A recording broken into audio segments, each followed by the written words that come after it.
사도행전 21장 17절부터 26장 32절까지는 예루살렘에서의 바울의 체포와 투옥 및 5차례에 걸친 바울의 변론에 관한 기록입니다. 오늘 우리가 읽은 사도행전 24장은 바울을 향한 더둘로의 고소 그리고 이에 대한 바울의 변론에 대해서 기록하고 있는데 크게 세 문단으로 나눌 수 있습니다. 9절까지는 벨릭스 총독 앞에서의 유대인 변사 더둘로의 바울 고소를, 10절에서 21절은 변사 더둘로의 고소에 대한 바울의 변론을, 22절로 27절은 벨릭스의 재판 연기와 이중적 태도 및 바울에 대한 2년간의 구류 상태 방치에 대해서 기록하고 있습니다. 오늘 이 가운데서 24절부터 27절까지 말씀을 잠시 살펴보겠습니다. 수일 후에 벨릭스가 그 안에 유대 여자 드루실라와 함께 와서 바울을 불러 그리스도 예수 믿는 도를 듣거늘 바울이 의와 절제와 장차 오는 심판을 강론하니 벨릭스가 두려워하여 대답하되 지금은 가라 내가 틈이 있으면 너를 부르리라 하고 동시에 또 바울에게서 돈을 받을까 바라는 고로 더 자주 불러 같이 이야기하더라. 이태가 지난 후 보르게오 베스도가 벨릭스의 소임을 이어받으니 벨릭스가 유대인의 마음을 얻고자 하여 바울을 구류하여 두니라. 자, 오늘 보면 24절에는 총독 벨리스와 그의 아내였던 드루실라가 등장합니다. 근데 이 부부의 결혼 관계는 상당히 복잡했습니다. 역사에 의하면 벨릭스는 노예 출신이었다고 합니다. 그의 형제였던 팔라스 역시 노예였습니다. 하지만 팔라스는 로마의 황제였던 글라디오에게 엄청난 충성을 해서 신임을 얻게 됐고, 그리고 황제 모친이었던 안토니아에 의해서 자유민이 됐습니다. 이후로 팔라스의 형제였던 벨릭스 역시 자유인이 됐습니다. 그 후로 벨릭스는 승승장구하게 됐는데 그 주된 이유가 바로 결혼 때문이었습니다.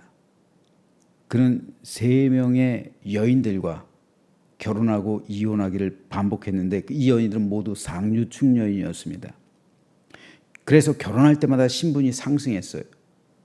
즉 벨릭스는 결혼을 신분 상승의 도구로 활용했던 사람이었습니다. 그 가운데 셋째 부인이 오늘 본문에 등장하고 있는 드루실라였는데 드루실라는 당시 유대 왕이었던 아그리파 1세의 막내딸입니다. 즉 현재 유대 왕의 막내딸, 현재 유대 왕의 사위예요. 막내딸, 그 사위입니다. 근데 이 아그리파 1세는 헤롯 안디바의 처남이에요. 즉 그의 누나가 세례 요한을 죽이게 했던 헤로디아였어요. 이 아그리파 1세가 유대 전 지역을 다스린 왕이 됐을 때 가장 먼저 한 일 가운데 하나가 바로 사도 야고보를 죽인 일입니다. 그리고 베드로 역시 죽이려 했던 사람이 바로 이 아그리파 1세예요. 하지만 이후에 벌레 먹어서 죽은 사람이라고 성경에 기록되어 있는 사람이 바로 이 사람입니다. 이 아그리파 왕의 막내딸이 드루실라예요. 그런데 드루실라 역시 벨릭스처럼 여러 번 결혼했다 이혼하기를 반복했던 여인이었습니다. 그래서 바울은 25절에서 의와 절제와 장차 오늘 심판을 강론했던 것이고 이 설교를 들은 이 말씀을 들은 벨릭스는 두려워했던 겁니다. 여기서 의란 공의로움입니다. 벨릭스는 전혀 공의롭지 않은 인물이었어요. 그는 바울의 무죄를 잘 알고 있었어요. 하지만 그럼에도 바울을 2년 동안 구류해 둔 이유가 2가지 있었습니다. 첫째는 27절에 기록된 것처럼 대제사장을 비롯한 유대인들의 마음을 얻고자 했어요. 벨릭스에 대한 유대인들의 평판은 매우 좋지 않았습니다. 실제로 역사가 타키투스는 벨릭스를 일컬어 노예의 마음을 가지고 왕의 권세를 휘둘렀던 인물이라고 평가했어요. 그의 노예 출신을 꼬집은 거예요. 그래서 노예의 마음, 저 신분은 비록 노예에서 벗어났어도 그 습성은 노예다, 그 마음은 노예다라고 타키투스가 꼬집은 거예요. 그래서 노예의 마음을 가지고 왕의 권세를 휘두른 인물이라는 아주 안 좋은 평가를 남겼습니다. 무엇보다 벨릭스는 피해 대학살을 통해 유대인들의 폭동을 진압했던 전력이 있어요. 당시 로마는 총독들의 부정부패를 방지하기 위해서 속주들의 식민지의 원로들이 총독들에 대한 진정서를 황제에게 내면 총독들을 처벌할 수 있는 법을 만들었습니다.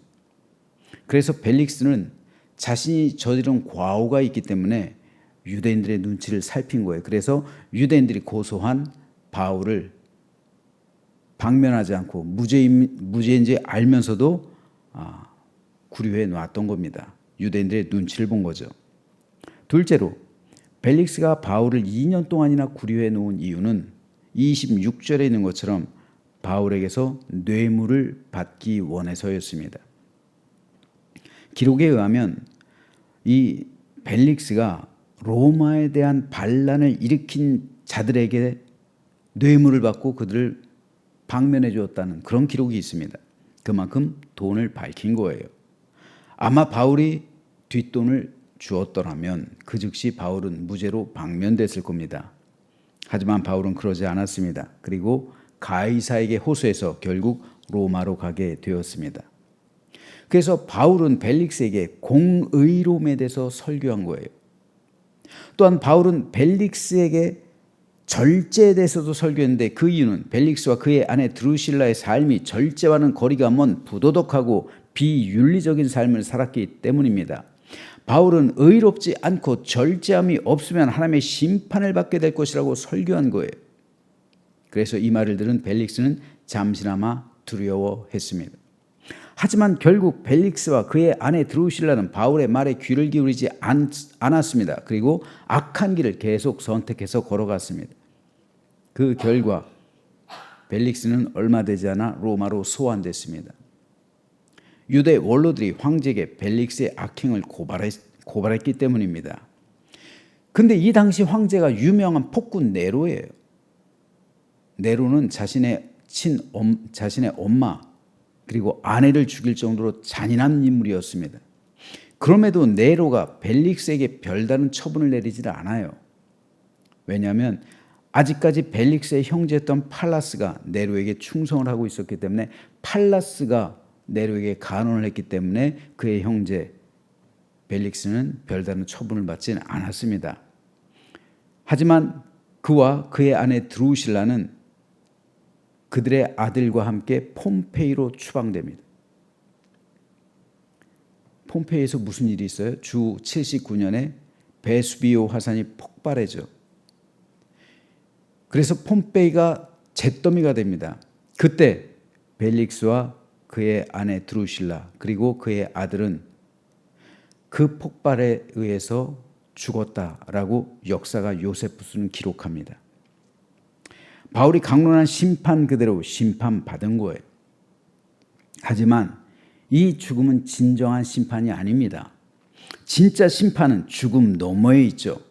즉 죽음 이후 하나님의 심판대 앞에 섰을 때 생명체의 그 이름이 기록되지 않은 영혼은 영원한 불못으로 떨어지는 심판을 받습니다. 즉 지옥의 심판입니다. 벨릭스와 드루실라는 분명 구원받을 기회가 있었습니다. 바울이 직접 그들에게 하나님의 말씀을 강론했습니다. 바울을 만나서 성경 말씀 배우고 복음을 듣고 예수님을 믿을 수 있었습니다. 더구나 드루실라는 유대인이었고 벨릭스 역시 이 도에 관한 것을 더 자세히 알고 있었다라고 22절은 기록합니다. 그래서 이들은 하나님의 말씀을 들을 때 두려워 떨었던 거예요. 하지만 그들은 결국 복음을 거부했습니다. 이들은 세속 권력의 종이었고 죄악의 종이었고 돈의 종이었습니다. 그래서 권력에 대한 욕심이 그들 눈을 가렸고 죄악에 대한 탐닉이 그들을 돌아서지 못하게 만들었고 돈에 대한 욕망이 복음을 받아들이지 못하게 했던 겁니다. 이 모습은 지금 세상 사람들의 모습과 다르지 않습니다. 누군가의 종이란 누군가를 섬기는 사람을 의미해요. 권력의 종은 권력을 섬깁니다. 돈의 종은 돈을 섬겨요.